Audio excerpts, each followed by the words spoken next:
তৃতীয় শ্রেণীর অধ্যায় 4-এর যোগ বিয়োগের সম্পর্ক। এটা 41 পৃষ্ঠার 6 নং প্রশ্নটা দ্বিতীয় সাময়িক পরীক্ষায় আসার মতো একটা প্রশ্ন, সেজন্য আমরা সেই অঙ্কটা শিখব। সিয়াম 1800 টাকা নিয়ে বাজারে গেল। সে 720 টাকার চাল, 585 টাকার মাছ এবং 425 টাকার সবজি কিনল। তার কাছে কত টাকা রইল? এখানে আমরা দেখব যে সিয়াম কি কি বাজার থেকে কিনলো। সে কি কিনছে? 720 টাকার মাছ, চাল, 585 টাকার মাছ এবং 425 টাকার সবজি কিনলো। আমরা বাজারে যে কি কি কিনবো সেটা আগে কি করব? সবগুলোকে একসাথে করব। একসাথে মানে কি করা?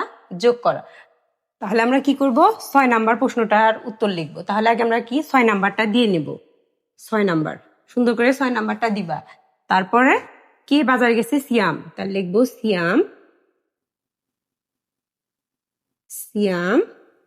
কি কিনেছে? চাল। তাহলে আমরা সবগুলোকে একসাথে যোগ করে দেব। চাল, মাছ, আর কি কিনেছে? সবজি। তাহলে আমরা লিখবো সবজি দিয়ে একটা কি দেব? সমান চিহ্ন দেব।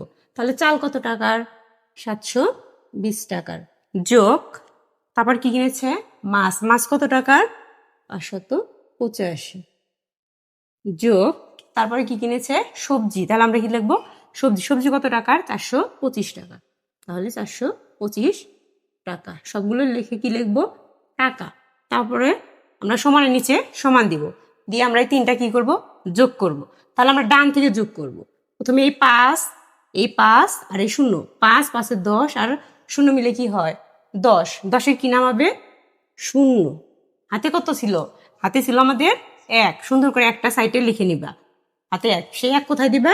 এই ডান সাইডের 2 এর মধ্যে। তাহলে কত হলো? 3। তারপরে কত? 8।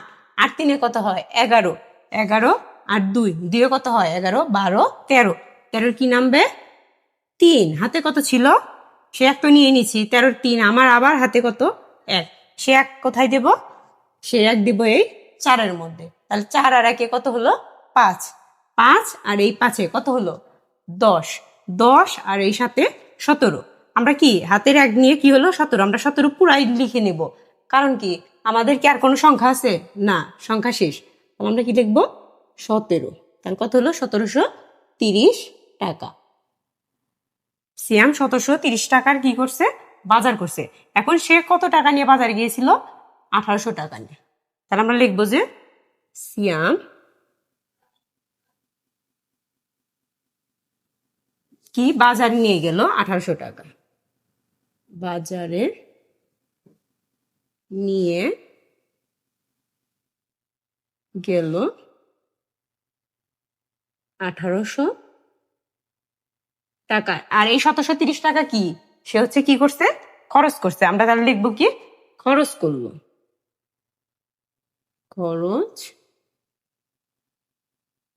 খরচ করলো কত টাকা? 1730 টাকা। আমরা তাহলে লিখবো কি? এই সংখ্যা নিচে সংখ্যা লিখবা 1730 শূন্য। তাহলে কত? 1730 টাকা। এখন কি তুমি বাজারে নিয়ে গেছো 1800 টাকা, 1730 টাকা তুমি কি করছো? খরচ করছো। তাহলে এটা কি হবে? যোগ না বিয়োগ? অবশ্যই বিয়োগ হবে। কারণ কি তুমি এই টাকা নিয়ে গেছো আর এই টাকা খরচ করছো। তাহলে তোমার কাছে আর কত টাকা রইলো? তাহলে তুমি এটা কি করবে? বিয়োগ করে দেবে। তাহলে 0 মধ্যে 0 বিয়োগ দিলে কত হয়? 0। আর এখানে 0 আর 3। 0-কে কি ধরবা? উপরে ছোট আর নিচে বড়। তাহলে 0-কে কি ধরবা? 10। 10 থেকে 3 বাদ দিলে কত থাকে? 7। তাহলে আমরা লিখবো কত? 7। হাতে কত তোমার ছিল? এখানে 1 ধরছিলা, তাহলে হাতে ছিল 1। সে 1 দিলা এই 7-এর মধ্যে। তাহলে কত হলো? 8। এখানেও 8, এখানেও 8। 8-এর মধ্যে থেকে 8 বাদ দিলে কত থাকে? 0। তাহলে লিখবা কি? 0। তোমার হাতে কত ছিল? আর তো হাতে ছিল না। তাহলে 1 কি মিলে গেল? 0। এই পাশে 0 লিখলেও চলে, না লিখলে তোমরা 0 দিবা না। না দিয়ে কি লিখবা? 70 টাকা। তাহলে তার কত টাকা থাকলো? কি লিখছিল? যে তার কাছে কত টাকা রইল। তার লিখবা কি? তার কাছে রইল।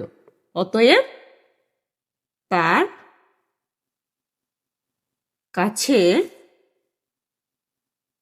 রইল 70 টাকা। উত্তর লিখবা। উত্তর সুন্দর করে কি লিখবা? উত্তর 70 টাকা।